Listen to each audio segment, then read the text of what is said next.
Ladies and gentlemen, let's please get to our seats. Thank you.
Ladies and gentlemen, we're just awaiting our guest of honor who will be shortly cutting the ribbon, Minister of Health, the Minister of ICT, and also the Managing Director of Norrsken East Africa. That should be happening in not too long. Thank you.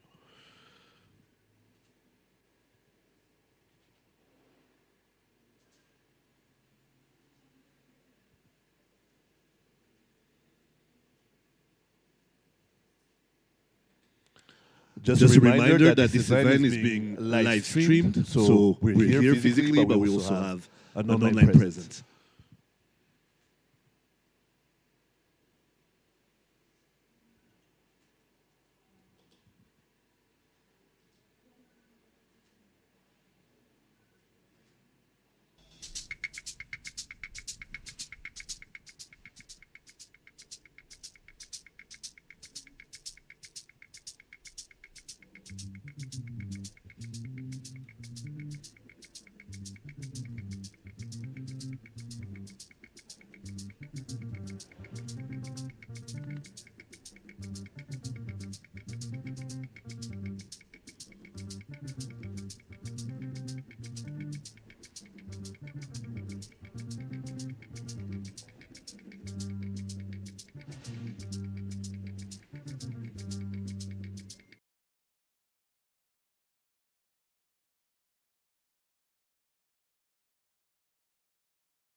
to build a different future that's exciting, that's different from the current present. It is a privilege to be able to work in this house, but also to see all these innovations that will be developed here. So I really welcome you to keep coming, keep visiting us, but also keep talking to the entrepreneurs that will be based here, so that maybe you can help them develop their ideas better, or maybe you have some networks that they can use, or maybe you have some resources that can help them to develop their products, their ideas, and scale their businesses. So it's an honor and a privilege to also have the ministers here that graced us with their presence. So Minister Ngamije of Health, and Minister Paula of ICT. We also have a very exciting partner, Novartis Foundation, so with whom we are launching the HealthTech Hub. Please also welcome.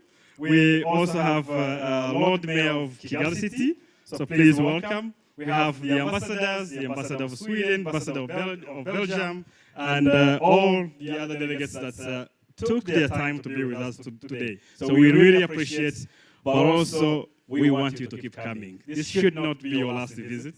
And we promise you, every time you come here, this place will be exciting.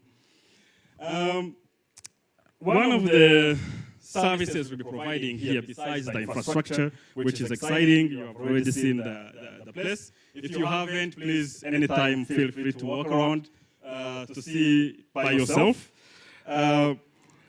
The location of this building is also very important for entrepreneurs, because if you are in a city center where the business activity is concentrated, where your potential customers are, where your potential users are, it is very important, very interesting for entrepreneurs to be in that epicenter.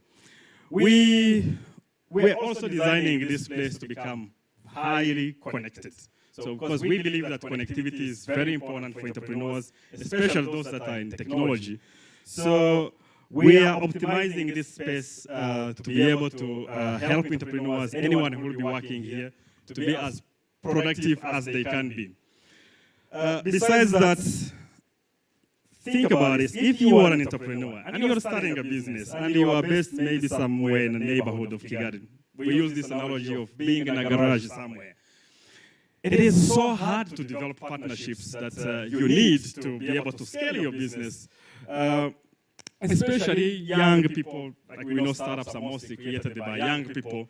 If you haven't worked with, like even starting with this audience, with this crowd here, it's so hard to develop the partnerships you need to grow your business. So we will be trying and doing our best to bring very exciting people to this house to talk to the entrepreneurs, whether we are talking about unicorn founders, whether we are talking about other successful entrepreneurs, whether we are talking about investors, to make sure that everyone who is based here or even part of this ecosystem can benefit from these partnerships.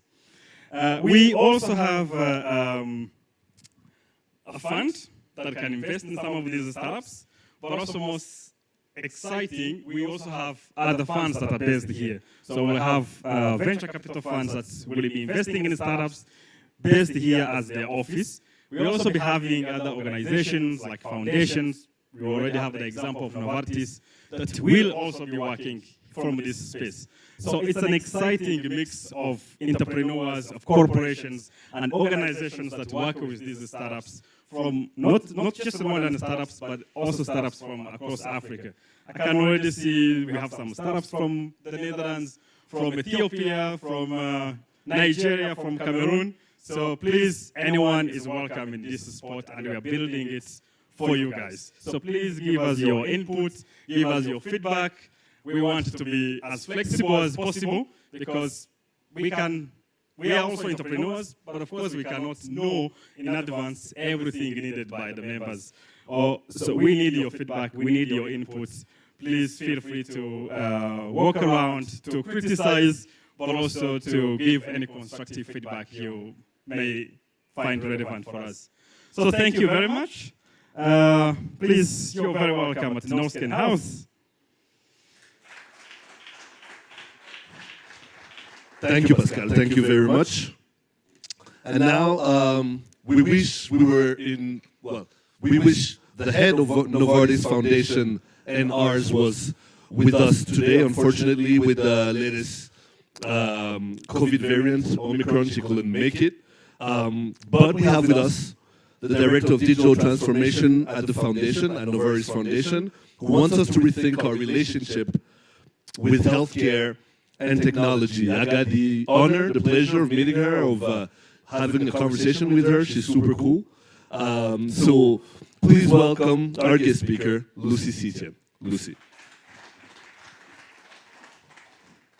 Thank you, Reggie. Honorary guests, we wouldn't be here without any of you, without the efforts of so many people. Many of them are not here today, and there was a very clear reason why. Unfortunately, that's the case, but they're watching us. And I wanted to start talking about COVID-19 because it highlighted a problem that we haven't thought about for a long time. And that's the fragmentation. That's the big pyramid separating some people from other people. And the reason why we're focusing on that is because we at the Novartis Foundation, we really focus on improving the life of populations by improving their health. And maybe if there's some slides showing up, then I can show you some of the things, but maybe I can talk about it as well. We are looking at population health challenges. And COVID-19 was one of those big challenges which came with a lot of problems, as we know. Problems linked to the fact that data is sitting in silos, problems with the fact that some people don't have access to basic services of health services. Unfortunately, in some countries, the health system is simply not ready to accept the amount of people who are entering the system, and there is no health personnel. And that people with non-communicable diseases, such as cardiovascular diseases, in which we work, don't get access to basic health services. And even more so, this endemic, this combination of COVID-19 with non-communicable diseases, it's a multiplier effect. So not only we're dealing with a huge problem, but also we're facing huge threats.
Spots of populations where we can drive change most effectively.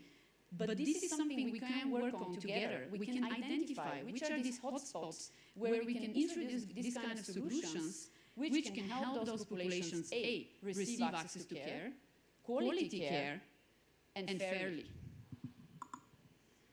We believe that data and analytics bring immense value. They will feed for us the next future of innovation, some of which are going to be in this room, I promise you, by the end of next year, we're going to see this happen. Some of those innovators which we have selected to work in the HealthTech Hub Africa are going to be the change makers. Data and analytics give decision makers, give policy makers, give physicians, nurses, frontline workers, and even us as patients, answers. And they give us answers that are empowering us to make the right kind of decisions which are informed. They're not just hypothetical decisions, letting us wonder when is the next crisis. This is the reason why the Novartis Foundation started this partnership with Norrsken East Africa, with the Norrsken Foundation. We believe that the best innovations start from the ground. And we believe that if we're talking about the biggest population health challenges in Africa, they have to come from creative, talented African entrepreneurs. We also believe that good ideas with true potential to leapfrog can be translated and can be transferred from one geography to another. There are certain challenges, such as in cardiovascular space, in breast cancer, in virtual health and care, that have the potential to find such solutions which have scalability potential. What does it mean? You can take it, you can customize it, you can tailor it, translate it, and scale it up globally. We want to find out which are those solutions, and with the help, also with the help of our public sector colleagues and also private sector stakeholders, work with those startups in really reaching the level of maturity that is needed to validate, test, and scale those successful and impactful solutions. So what is actually the HealthTech Hub Africa about? Well, obviously it's a fantastic space. I couldn't say anything more than which Pascal already said. But more importantly, it's a place where we want to provide very much hands-on support to innovators. We want to provide them the training, the tools, the partnerships, the connections, the resources to fail, but also more importantly, to succeed in having the impact which populations are going to be benefiting for.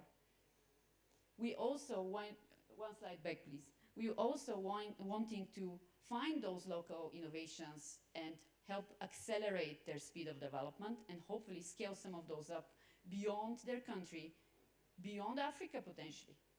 And last but not least, the HealthTech Hub Africa has to serve as a convening space. The most important success factor in a number of our projects within the Novartis Foundation is our partners. And this is what we want to do also for our startups. We want to create for them a space where they can work together with partners and where partners can come with their needs. So for example, the city of Kigali can come with their needs. The Ministry of Health can come with their needs. The Ministry of ICT can come with their needs. And they can work together with those startups hand in hand to find the solutions that work best for Rwanda and which can work best for other countries potentially. It's an open platform for collaboration. We have had 3 tracks of innovation that we're going to be focusing on with our first cohort of startups. Cardiovascular health, which is the leading cause of death globally with 18 million people dying every year. It's an incredible number. Breast cancer, a huge issue due to lack of screening, late screening and late diagnosis in Africa. And as we have seen during COVID-19, not surprisingly, virtual health and care. There are huge opportunities and we've received fantastic applications from the whole of the continent. In fact, we have 11 countries represented in our final selection of winners entering this program, which is amazing. And what we are going to provide to them is a convening space where they can work for 1 full year, hand in hand with us, to test, validate, improve, and accelerate their solution. We're going to provide them this community. We're going to give them access to mentorship opportunities by creating probably one of the first and largest health tech mentorship platforms and communities on the continent. We are going to also give them access to training curriculum inspired by the Bridge for Billions partnership with MIT.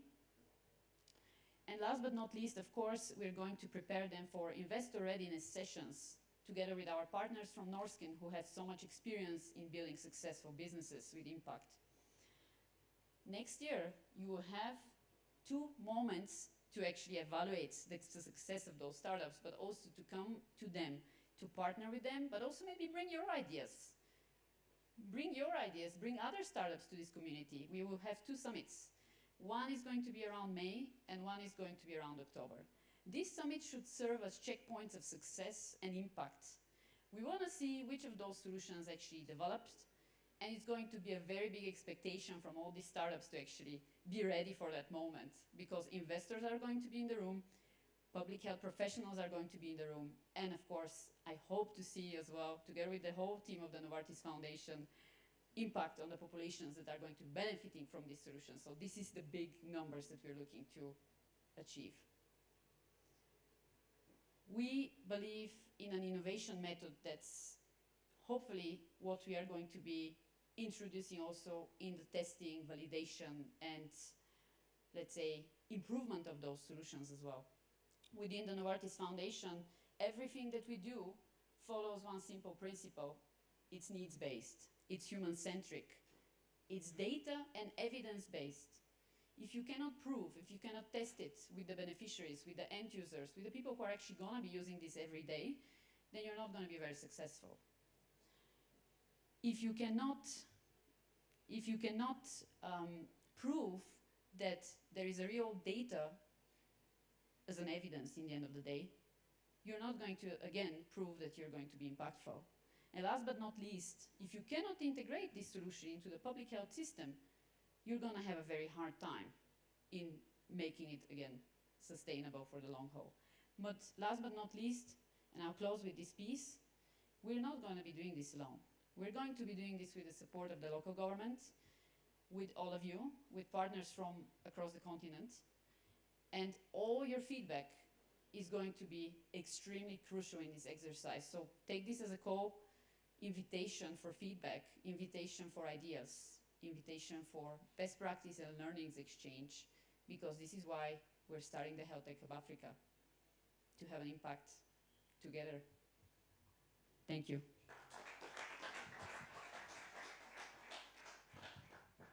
I told you she was cool. I knew what I was talking about. All right. So let me invite our esteemed guests up to the panel, up to the stage. Lucy, you shouldn't have left because you're coming back. Our Minister of Health of the Republic of Rwanda, Dr. Daniel Ngamije, and the Minister of ICT and Innovation, Paula Ngabire, for fireside chats with Lucy. Please come up. I'll come back for the Q&A in a little bit.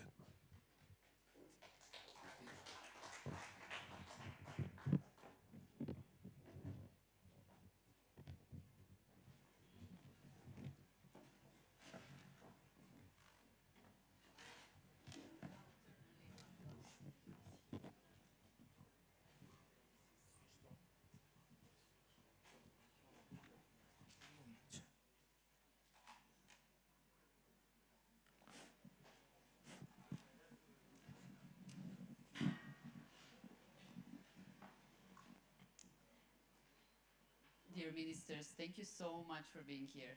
It's truly an honor, and thank you so much for the support. I would like to start maybe with a simple question for both of you. What did you expect from innovators such as the one that are actually here today? Okay. Thank you so much for being here, for the invitation that you sent to us. We're expecting a lot from these innovators who are here, because surprisingly, the whole morning with the Minister, Paula, we're just discussing about IT solutions for health issues. In the morning, we started to see how we can improve our billing system in our hospitals so that we can quickly get payment from patients who are coming in our hospitals, rather than being in the long queue with the paper-based system, trying to have different systems talking to each other so that once you get your service, the bill is just ready and you pay immediately and you go home. This was one meeting we had in the morning. A few minutes ago, we are just coming from another meeting talking about services that are provided consultation, medical consultation services provided through IT system. You know, the Babil initiative in Rwanda. We started at the beginning with this system. People were like reluctant, trying to understand how it works. People are used to be in front of a nurse or a physician, not talking to a physician online. But today, you can just see how the number of users is increasing, especially during the last 2 years of COVID, with lockdown, restriction in movement. It came as a solution to everybody, that at one point, you know, you don't need to go to the health facility to get treatment. You can describe your symptoms to a physician online. He can decide either to prescribe to you a drug or to indicate some exam to perform, lab exam, and then you have your prescription and you get your drugs brought by another tool. You know, these people who are bringing different commodities at home. You don't move from your home, you are getting everything at home. No one could think that this is possible 10 years ago, but today it's possible. So we are expecting a lot with the innovation from the technology that we are talking about. So these startups, these people who are talent with a lot of knowledge in different skills, we want them to be part of the solution for improving access to services. I'll comment later. Very good. Mr. Paula. Thank you for having me today. And in my defense, I monopolized his time today because I wanted to make sure we are speaking the same language by the end of the day. He has the data, I have the technology, and that's all you all need to make impact in the world. So I had to make sure that is possible. What do we need from startups? On a lighter note, I need 1/10 of the space that you have here, because I need an office here to be part of all the co-creation that is happening. But on a more serious note, I think what we're looking for, and I'm very confident that we've already found it in the 30 startups that are benefiting as the very first cohort for this HealthTech Hub, is the ability to solve real-world challenges, the ability to say, what are some of those healthcare pain points that Rwanda has, that Africa has? I think, Lucy, you mentioned very well the idea of scale, and scale is very important. And so for the 30 startups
because you are in relationship with your physician.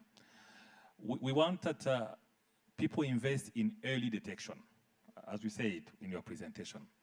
Most of our patients coming from different non-communicable diseases, being cardiovascular disease, being breast cancer, they came late for consultation.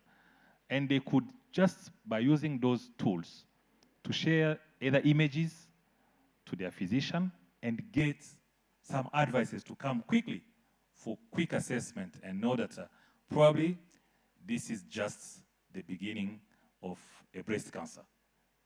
Once you are treated early, once the detection is early, the treatment also started quite quickly.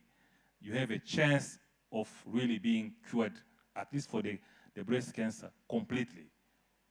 So it means we have a lot that we can facilitate on the side of physician, on the side of patient, to make sure that the care of this disease, this chronic disease, and there are so many, it's facilitated just because people are using some modern tools to collect data, to share images to physician, and being treated on time.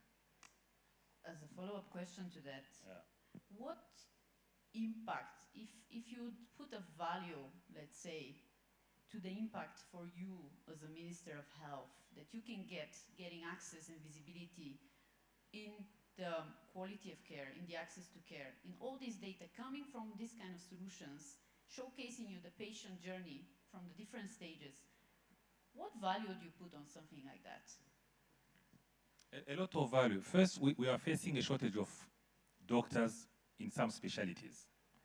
Having few doctors who can run the system and be able to be connected to a good number of clients, it's like we are saving time, we are providing services on time, using few resources which are there by the time we are training others. So the cost of treatment once a case is treated early and the cost of it once it's treated late, it's completely different. The cost might be double or 3 times the initial cost if the case was treated on time. So we are saving time, we are saving resources, we are improving access to services. And I want to reassure starters, experts who are here, that the Ministry of Health will facilitate to test and to validate your tools. We will be flexible as much as ethics committee can approve it to test your tools. I love a good promise. No, that's fantastic, and obviously it's a big challenge when you have limited resources, like anything in a family. You always have limited resources, and it's also the same. A country is a family, so you have to think as one, and you have to think, if I have limited resources, how can I distribute them? And if I have access to data is power. It can give me these insights which you just highlighted. It's so incredible. But data is also hard to get. So Mr. Paula, where can we get the data? That's a very good question, and I think it's good that you asked this question after Minister Daniel commits to test and validate some of these solutions, because I think part of that testing and validating starts with a journey of opening up data to some of these innovations that are being created. And as part of our government policy, we've put in place an open data policy where we are putting in place platforms where we can sort of open up data sets that we have across the board, and allow for many of the entrepreneurs and innovators to be able to design them into their solutions and have more relevant solutions.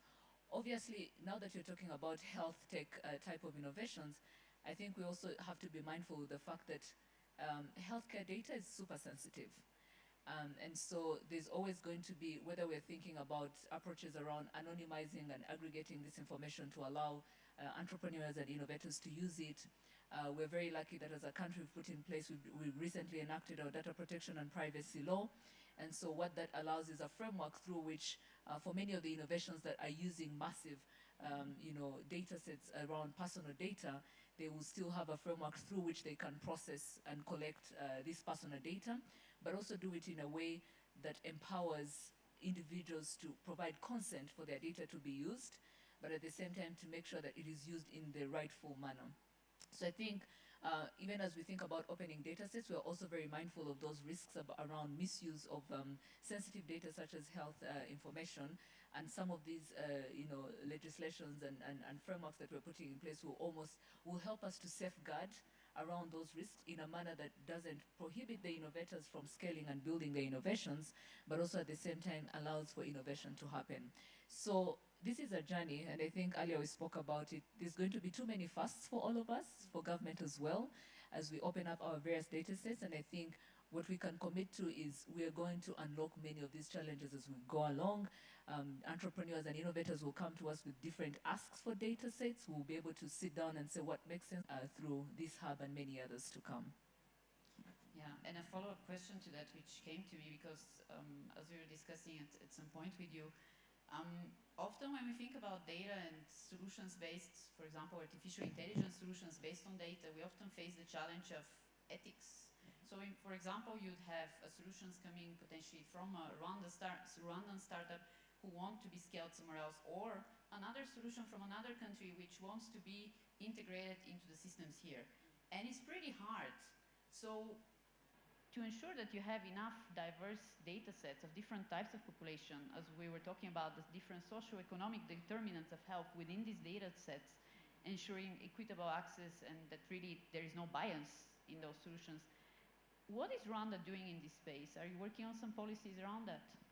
Yes, so we are currently, and I think Crystal was here, but she left a while ago. She's heading our Center for AI Policy and Innovation.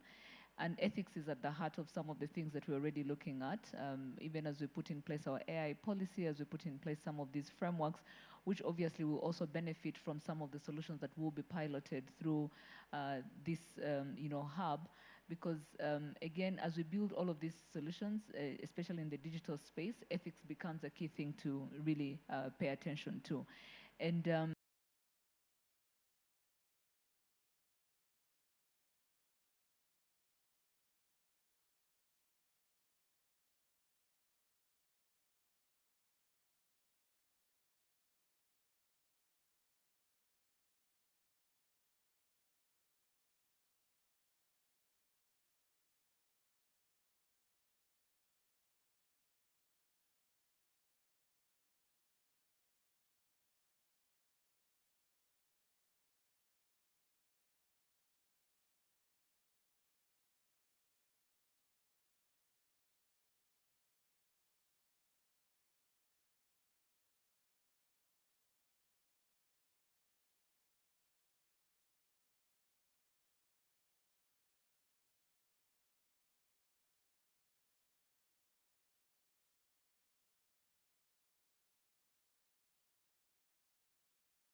give assurance to patients which risk can we take and which can't we take. Depending the type of device that they will be inventing.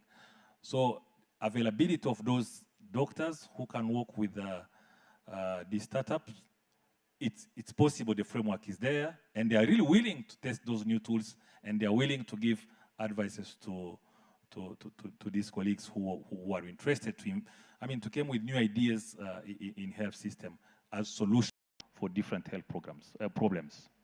So it's feasible. They work as in a joint venture.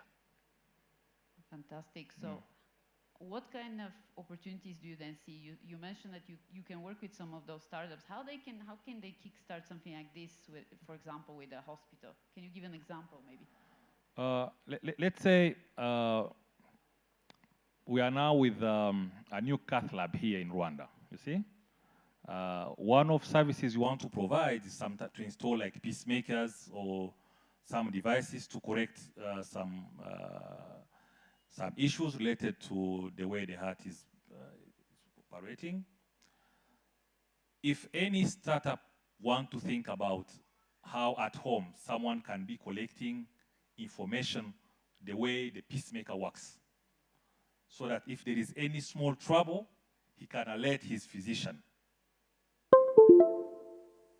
If the concept is well developed, we'll bring to this startup cardiologists in Kigali, walk to them, discuss with them, and try to figure out how what they want to conceive can be helpful for the management of the use of this pacemaker for any patient in a remote area. Because you are starting to place those pacemakers even from patients who are not in Kigali, very far from Kigali. But at least they want to be assured that the device works well. So the relationship between those startups with our cardiologists to agree on a device which can be communicating, transferring information to the physician.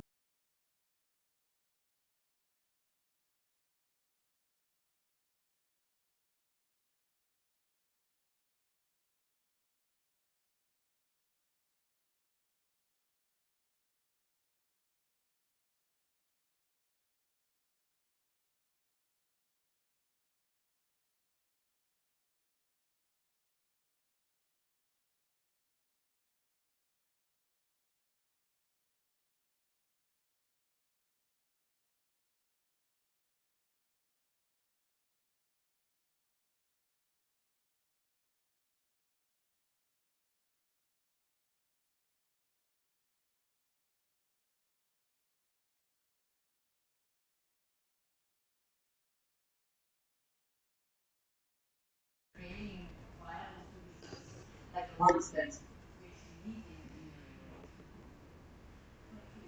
Maybe before I comment on that, to avoid in making this comment from being taken away from the fact that we are running a competition, Hunger Pitch Fest, which is really looking to support startups. But without mentioning the name of the startup, I think what we've seen is possibilities of co-creation where you have physicians integrated with techies and being able to create relevant solutions. And while we're talking about healthcare, you would say the same for education.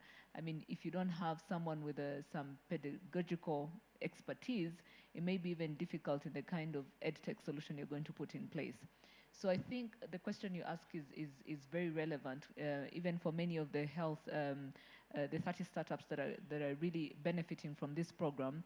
And on our side, I think it's also the ability to create that link between these startups and some of the physicians that we have on our side that would be able to dedicate some time of theirs to sort of help them understand that the actual problems they're trying to address with their digital solutions is actually a real problem, but also what is the best way to address it given what is already in place. And when we talk about mentorships for startups, I think mentorships will go beyond business mentorship. It should also go into subject matter expertise for a particular area that a startup is trying to create solutions for. And again, I think this is an area that we're very open to as a government to say, now that we're starting with these 30 healthcare startups, how do we then open up not just our data, but our physicians, so that they can be able to create relevant solutions. Now, to your point around who are the other people. Again, I think what this would, for me to answer, to respond to this question, what one needs to do is painting a picture of what kind of support startups would need to scale from one stage to another. And right now here, we've just been talking about data, obviously, whether it's government institutions, whether it's health facilities, civil society, whoever would have any piece of data that will allow for citizens or for these startups to be able to create relevant solutions, it's super helpful. The other thing that I also see beyond the, the healthcare establishment, the ministry and all this, the agencies that work with the ministry, would also be, the Ministry of Local Government, because we have all these demographics around how we, our population is, is categorized, that would allow us to even think, as we develop solutions for these different, target groups, what is possible and reasonably accessible for each of those demographics, because what will be accessible to one particular segment may not be necessarily the same. And I know Tessie is here. One of the things we've been talking about, was it maybe 2 years ago when we were talking about the kind of innovations where, and I'm blanking on the name, but basically you have a solution, but who is the target market? How do you ensure that you're providing your solution to multiple other target markets, whether it's a question of branding it differently, packaging, what was it called? Market creating innovations. And so I think even as for many of our startups that are here and those to come, the idea is to say, even if you have a target group and this year you start with 10% of the population, what will it take to get the remaining 90% to be part of your market, your target market? And does it require a different way of, delivering the solution and all that? The other segment of partners that I think we can bring on board is the money people. And again, with the money, again, I don't see how a startup is going to scale from one level, go to the market when you don't have the money. And I think that's the beauty in how Norrsken has been designed. Thank you, Ambassador, on behalf of the Swedish government and everyone for really believing in our vision to create an innovation ecosystem in the whole continent and starting here in Rwanda. Because I believe beyond just the ideas, the data, it's also being able to unlock financing, and financing that is accessible to our people. I believe the 30 startups you have here are probably in the youth bracket, so their ability to access formal financing in the formal channels may be very limited, and so being able to think about innovative financing is very important. The other bit is around talent, which is really upskilling, partners who can help with really building the talent that is required. And we always say money follows talent. So until we have the talent, until we have the critical mass of innovators that are building, breakthrough ideas, then it may be difficult to also attract the money. So it's really a whole of an ecosystem in looking at partners who bring the money, who open up their data sets, who train, who will accept to be the market, who sort of connect us to this market. And so all of these people are really needed in making sure that the startups get the much needed support for them to grow and scale. No, fantastic. I couldn't agree more to all of this. During the presentation which I was giving, we were talking a little bit about thinking of this new type of health system that's really predictive, ultimately the vision of a predictive health system.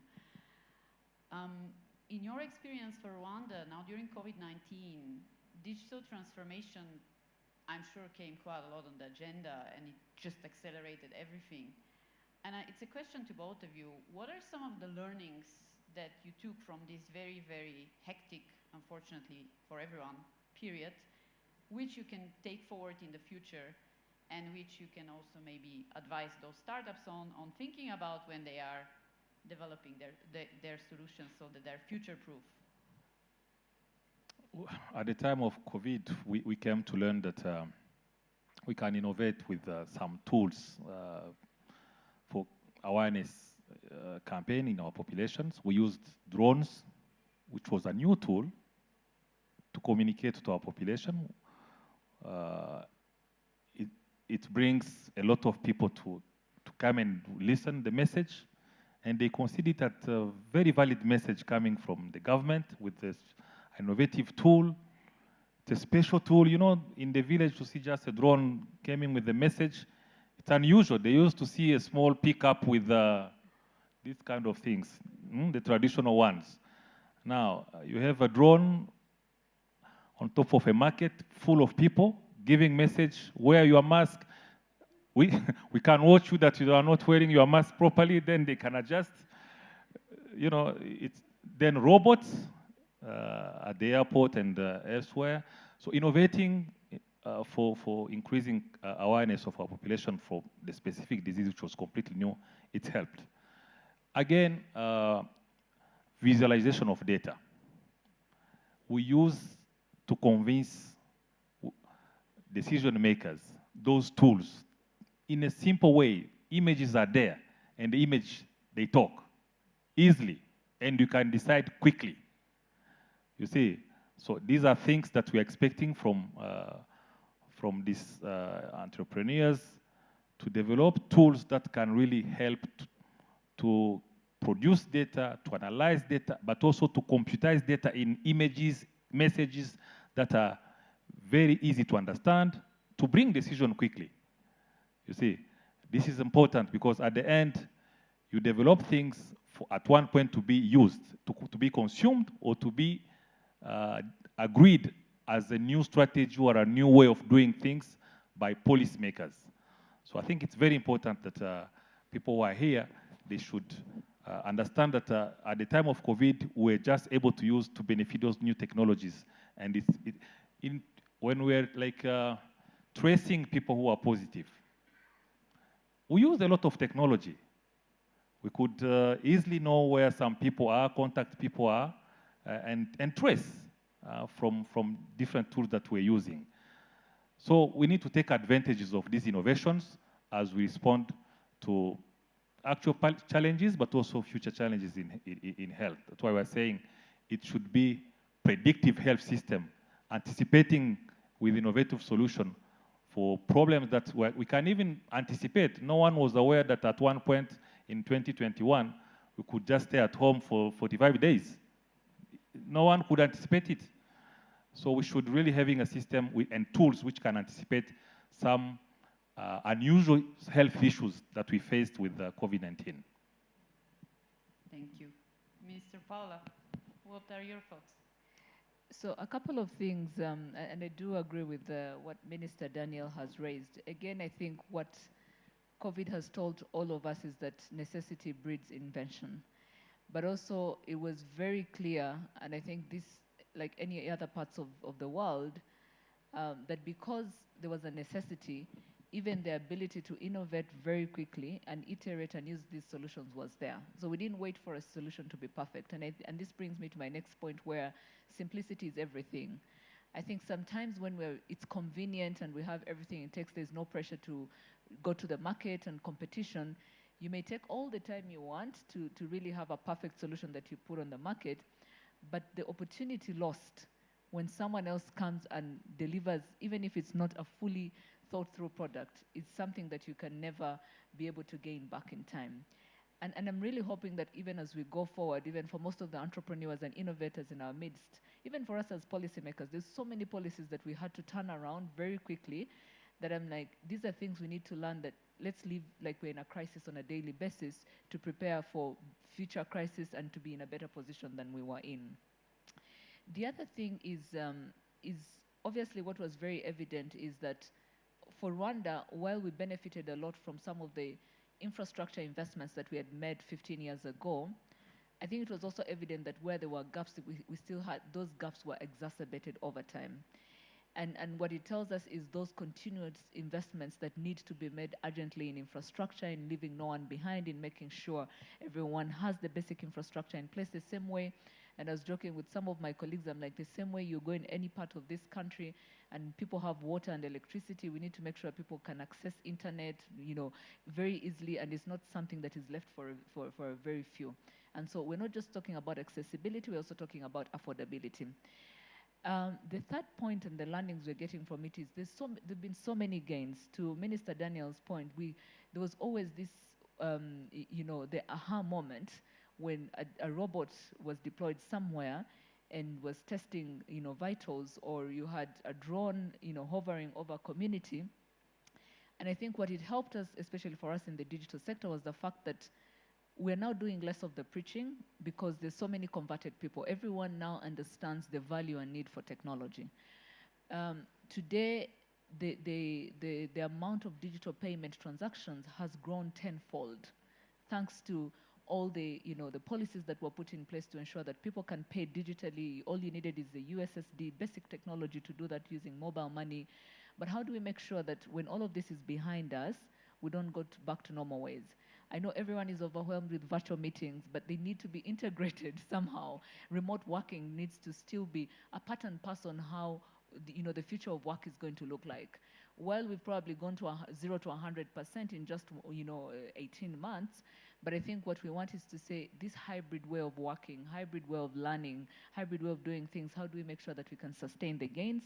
And it's always going to be in how quickly we can scale the infrastructure, how affordable it becomes, how we make sure our citizens are digitally literate, because once they're digitally literate, even the solutions that our startups are bringing, we find people that are ready and have the skills to use them.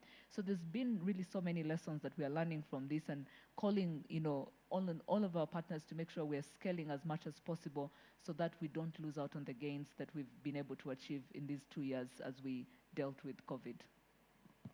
Thank you. I always like finishing very nice conversations on a good note. And as such, I would like to ask each one of you, what would be your wish for the HealthTech Hub Africa if you teleport yourself 1 year from now, hopefully post-COVID, because it's about time, what would be your one wish for this community, for this engine of innovation?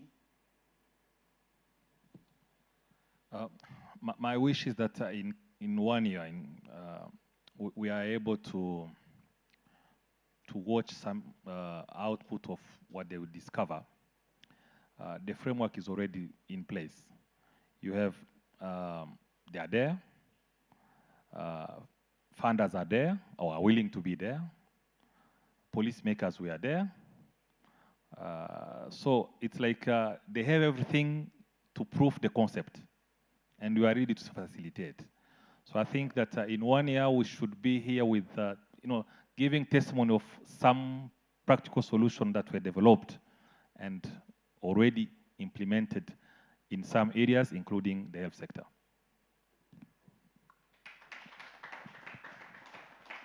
Mr. Paula, what's your one wish? This is the challenge about speaking last, so I have to think very hard. But I think two things. One, and I know this is at the heart of how you're designing the HealthTech Hub, is how do we make sure out of these 30 startups that we have today, we have a unicorn coming out of this? It's a challenge that we are not putting just to yourselves, but to ourselves as well, because we know you cannot be a unicorn without the support that we need to provide as policymakers, support that development partners need to provide, and the development community. And so I think that is the one thing that we'd like to see coming out of this. The second thing is, let's put Africa on the map. I say this because when we talk about technology having the potential to leapfrog some of the development challenges, for Africa, healthcare is a big challenge. So how do we use some of the solutions that are going to come out of this hub and other hubs across the continent to put Africa on the map as a place where we've been able to leapfrog the healthcare challenges using digital healthcare solutions? Today, Africa is known for mobile money, for how we've been able to use that, but I think there's so much more that we can do with some of these developmental challenges that we are facing, and it's thanks to partnerships that we are having today with Novartis, with Norrsken, that we can do this together to put Africa on the map and make sure that all these healthcare challenges we're having, we're able to solve them. And I think it's not difficult. When I think about even Rwanda, where we're able to afford every citizen healthcare insurance, that is already a good stepping stone to say now that everyone can afford basic healthcare services, how do we ensure that now they can have quality and affordable and accessible healthcare services? So let's go out there and put Africa on the map. Thank you, both of you, so much. Thank you. With this,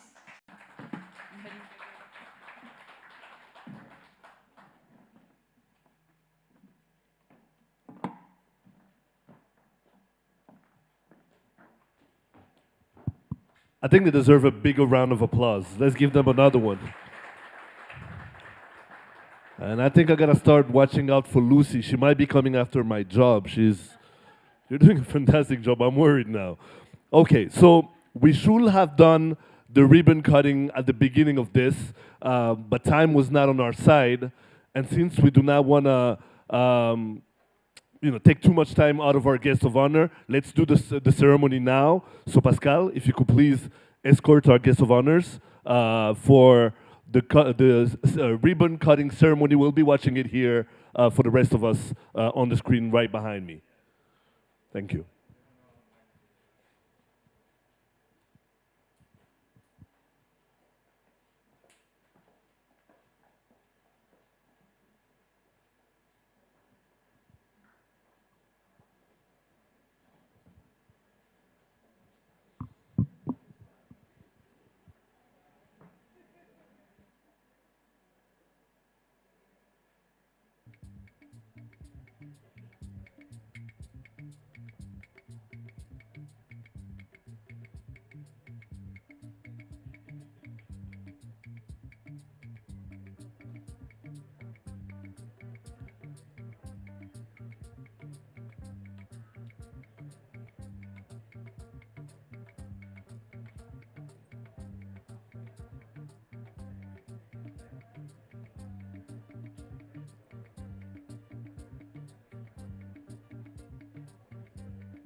All right, so the Minister of Health, Dr. Ngamije, will be the one cutting the ribbon.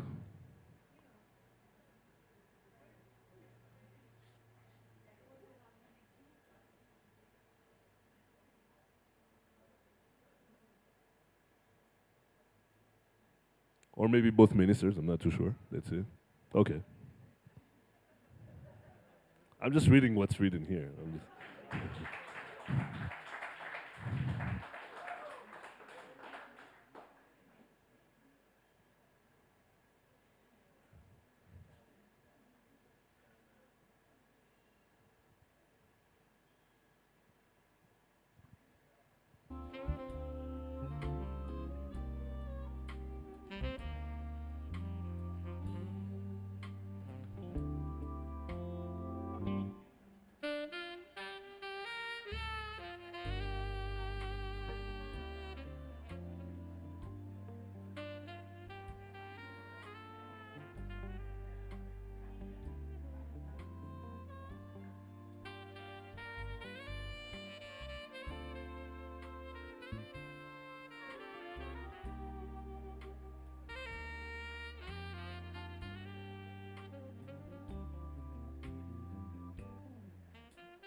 All right, so right after right after Pascal and Lucy are back here with us, we'll move on into the next section of our evening, which is an award ceremony. Basically, we'll be giving checks to 5 winners. You'll understand all about it when they're back, and they'll be the ones presenting those checks. So they'll be right back in a little bit.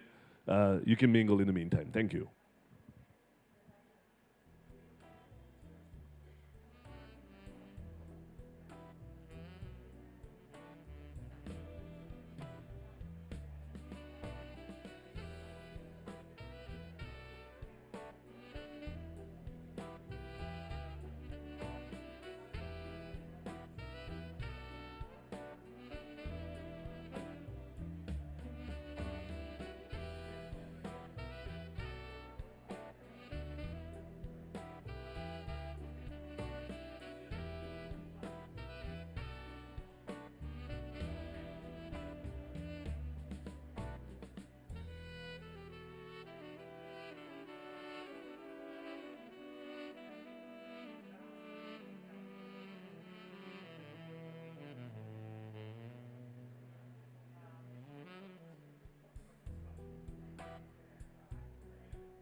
All right, ladies and gentlemen, let's please welcome back our guest of honor.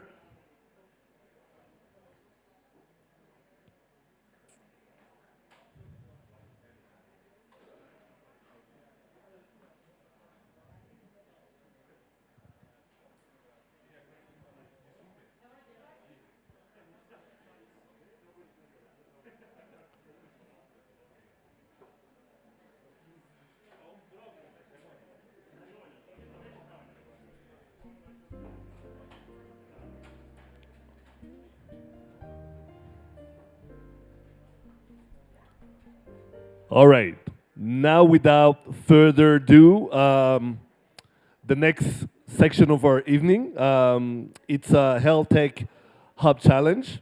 Now, Norrsken and the Novartis Foundation, they launched a call for health tech startups back in October to search for the best innovators in breast cancer, virtual care, and cardiovascular health who will be sitting right here in the HealthTech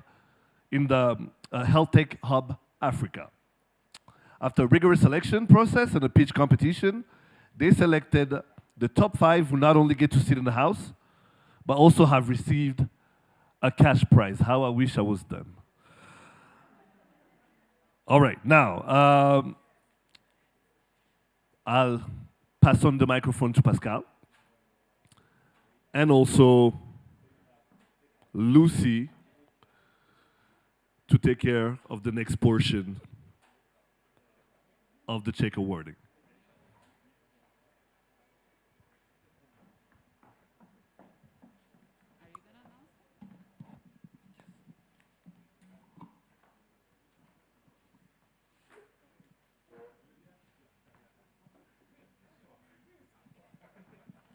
All right. Wow, this microphone is better. Okay. Were you hearing me this whole time? Okay, now let's move on. Let's give a round of applause to all our healthcare challenge winners. For the sake of time, we'll only be awarding the top 5 on stage, but we'll be displaying the list of the top 30 on the screen right behind us. All 30 have earned a spot in the hub and also in the 2022 Innovation Program, which will pair them with mentors and capacity building strategies. Now, drum roll please. In 5th place, I've always wanted to do this, it's a dream of mine. In 5th place, we have the Rwandan-based Lifespan Health team, a strong ambassador for healthcare and a team that works to promote the well-being of diabetes patients. They have built a cross-platform health assistant to combat the rising cases of diabetes in Rwanda. The Lifespan team shakes hands with our 2 esteemed presenters right here. Where's the representative?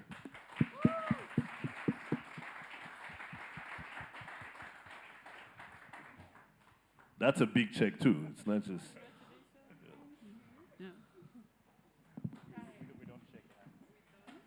Yeah, you can clap. You can clap. It's fine.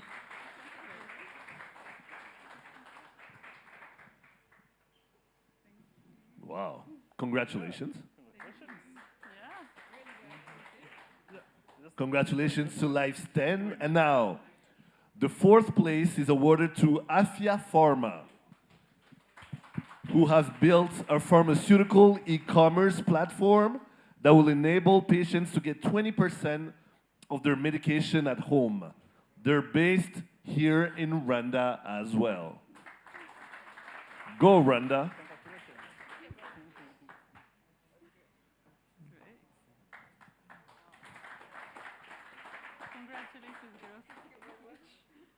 Congratulations.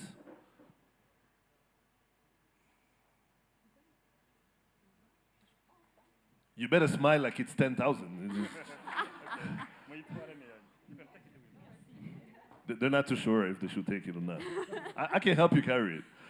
The 3rd place is awarded to Cameroonian-based Clara, which has created an Uber system to pair nurses and patients in Africa. Innocencia joins us all the way from Cameroon. Congratulations.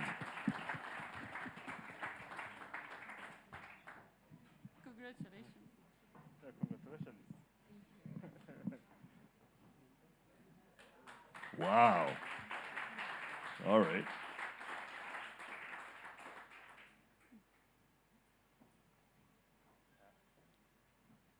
Any words?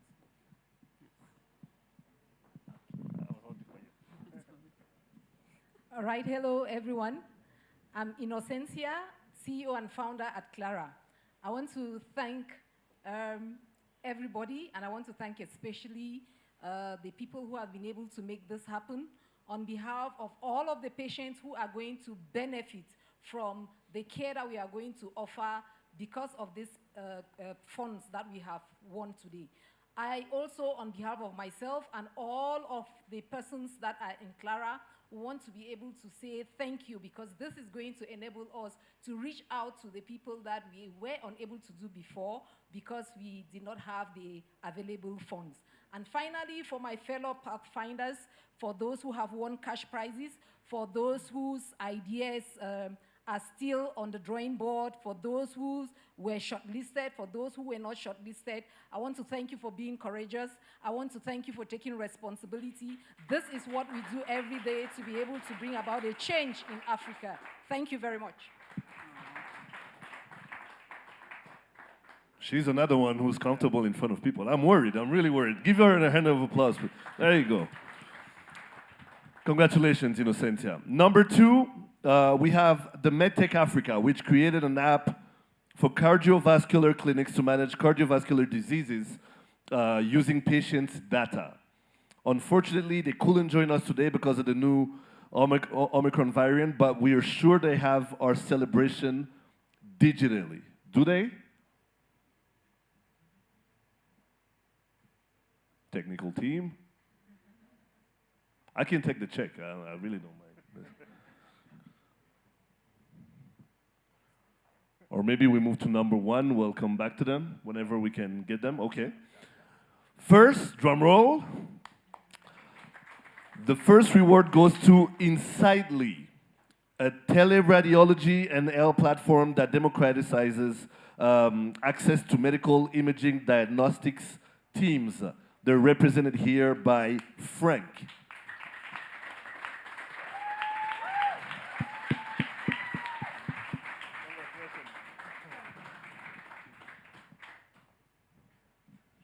That's a big, big check. Another hand of applause. All right.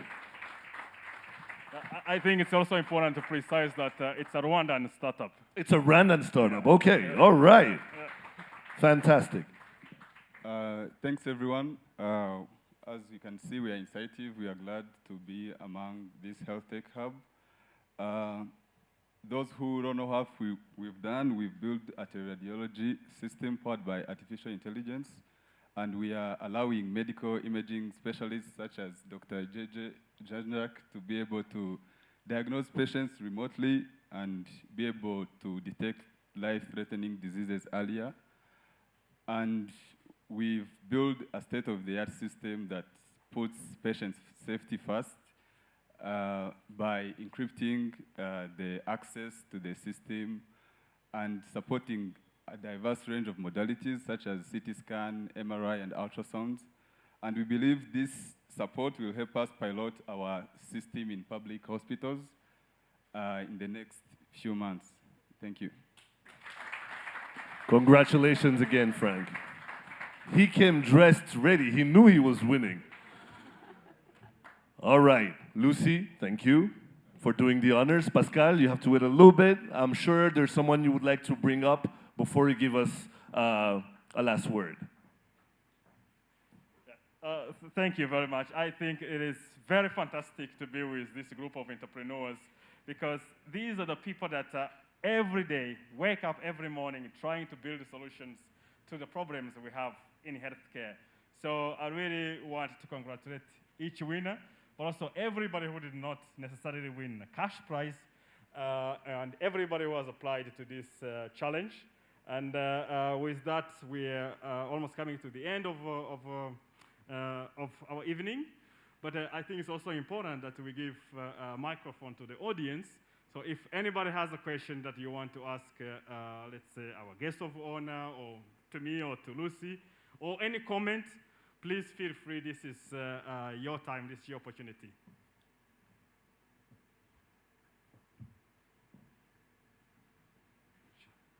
No hands? I will pick someone. Honorable Ambassador. Yeah.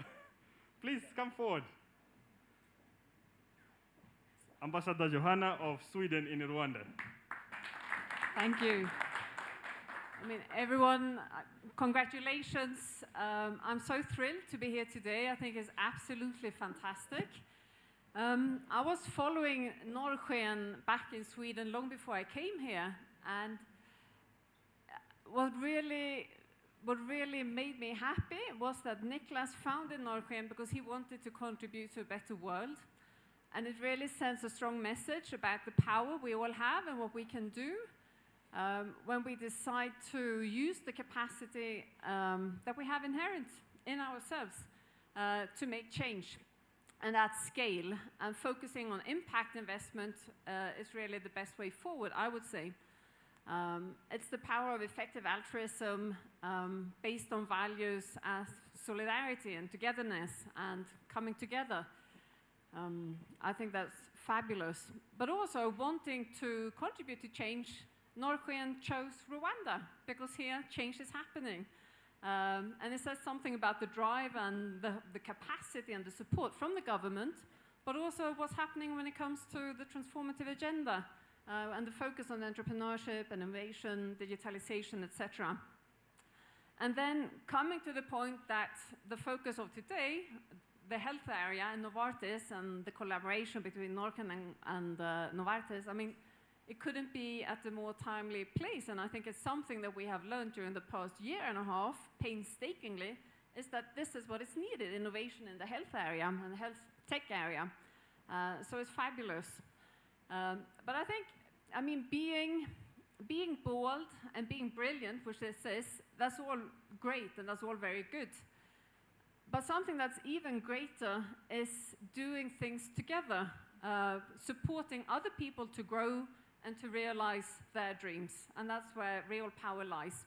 So congratulations to the initiative, and I'm really looking forward to seeing how you work with others for the benefit of society. Thanks.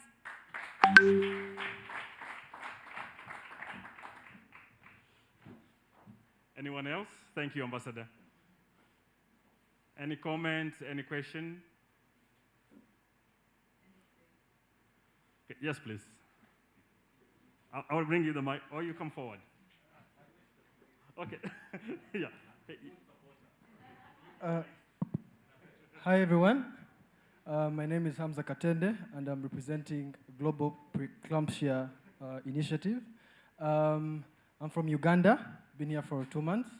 I'd just like to applaud the government, the ministry representatives here, the Swedish Embassy, Norrsken, and Pascal for creating such an amazing environment for the startup ecosystem. And you're attracting people like us to come from all over East Africa to innovate. We didn't make it to the top 5, but it was amazing to see the company among the top 30. I mean, amongst all the companies in Africa. So kudos to the good job. And yeah, let's change Africa. Okay.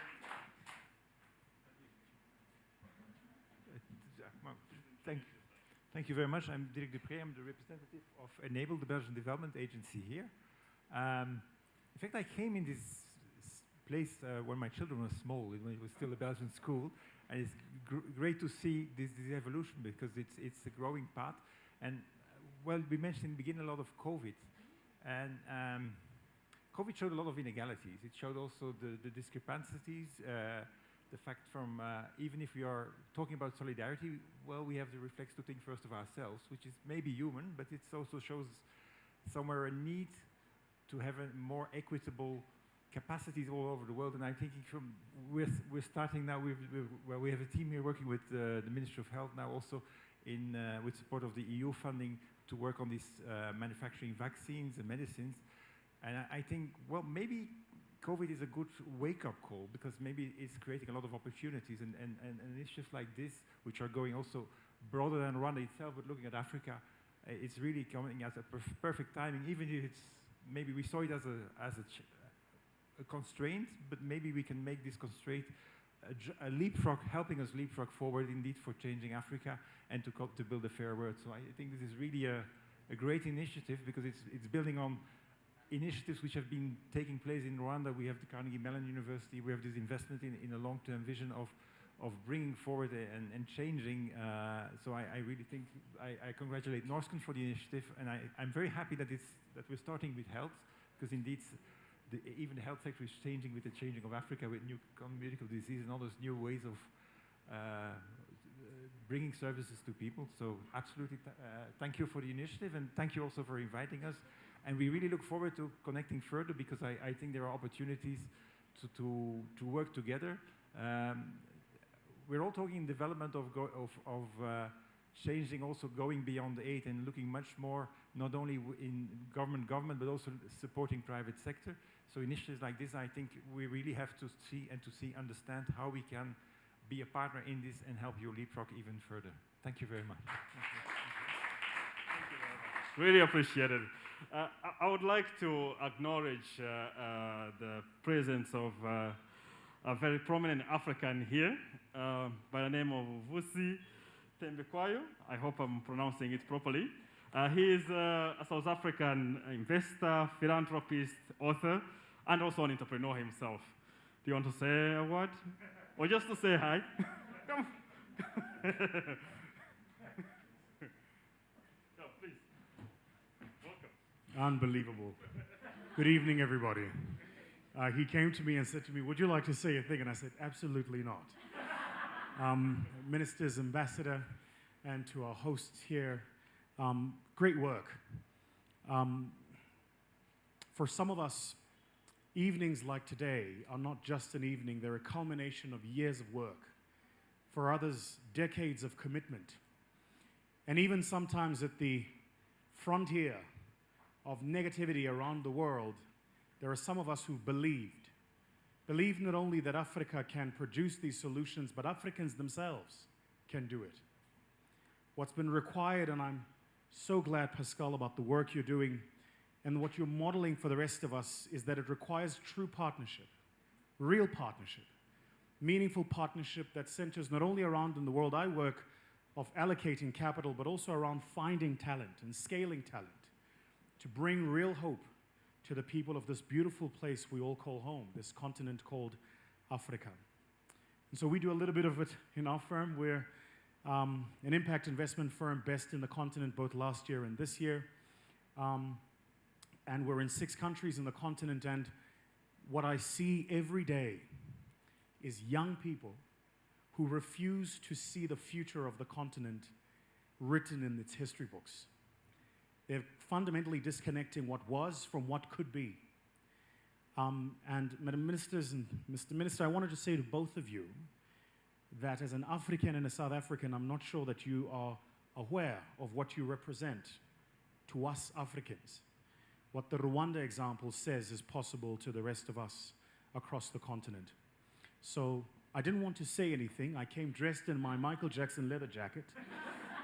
But my good friend Pascal insisted, and so here we are. Thank you so much, and to the good people at Norrsken who continue to support this, please do more, allocate more, and let's build.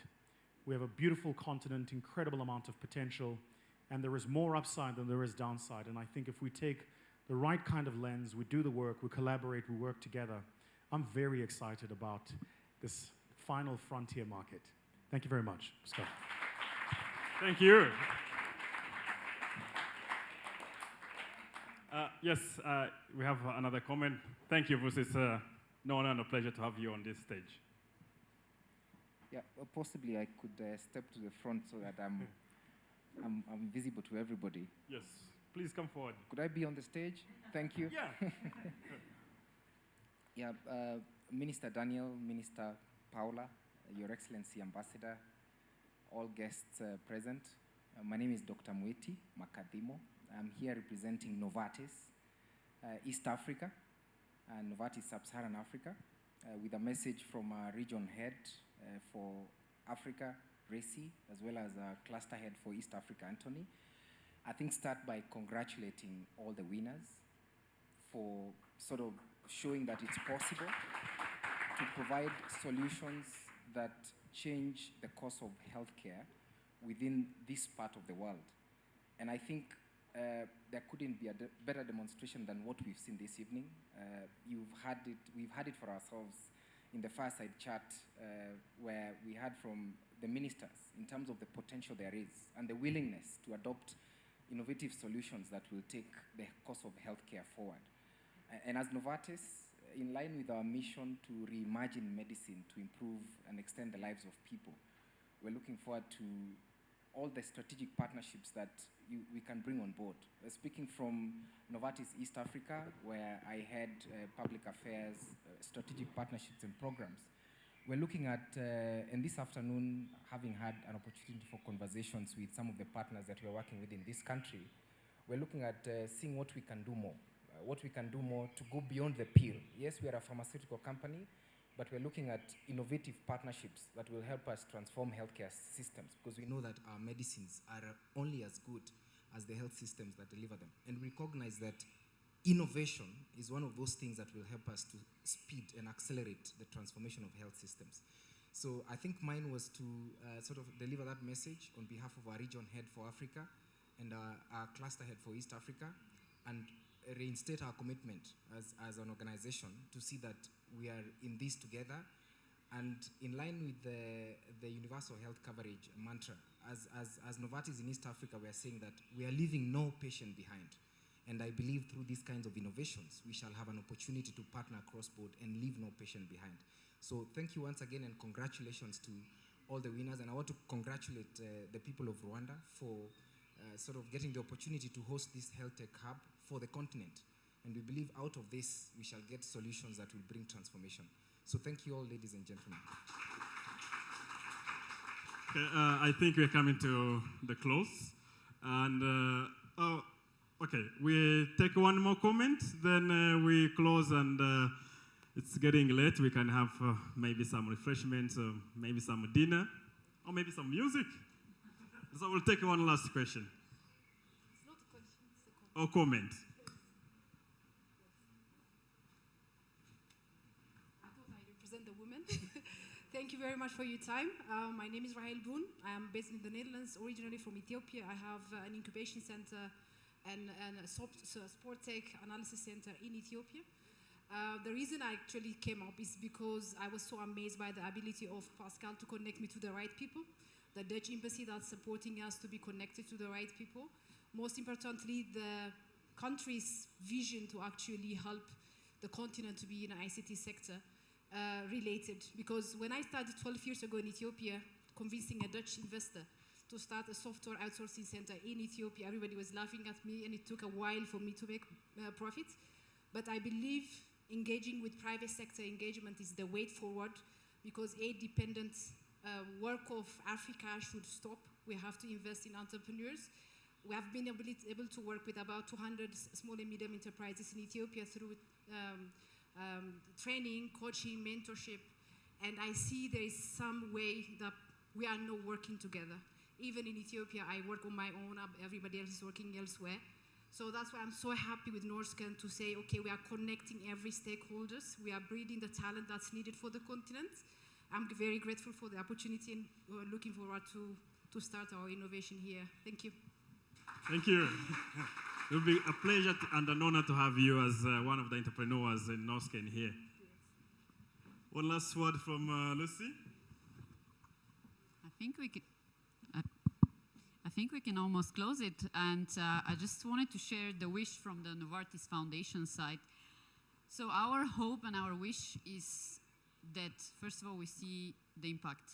We want to see the impact in the real world. We want to see the impact on the real populations. And maybe already 6 months from now, we will meet again, and you will tell us how well we did. So if you join me with Pascal's final comments, probably we can wrap this up and see each other on the floor there.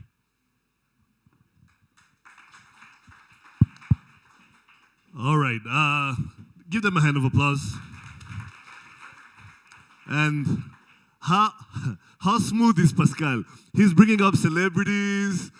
He got standout Africans and everything. I thought I was going to get a little bit of shine, and now he overtook everything. Who's next? Lenny Kravitz? Is Lenny Kravitz in the house? No? Yes? Okay, all right. Ladies and gentlemen, this concludes our evening. It was fantastic. It was by far the coolest thing I've ever had to host. It's seamless. It speaks to the heart. Everybody buys into it. It's easy to buy into it. Congratulations to what you guys have done. And long live to you. Long live to whoever will set foot in here and help entrepreneurship, help help whatever is needed for us to move things forward. My name is Regis Isheja. It's been an honor and a pleasure. Have a great evening. Please feel free to go at the back of the room. We have cocktail tables, we have refreshments, and we'll be having the sounds of Mike Kaihura, who's one other treasure this land of 1,000 hills has. Thank you very much. Have a great evening. Bye-bye.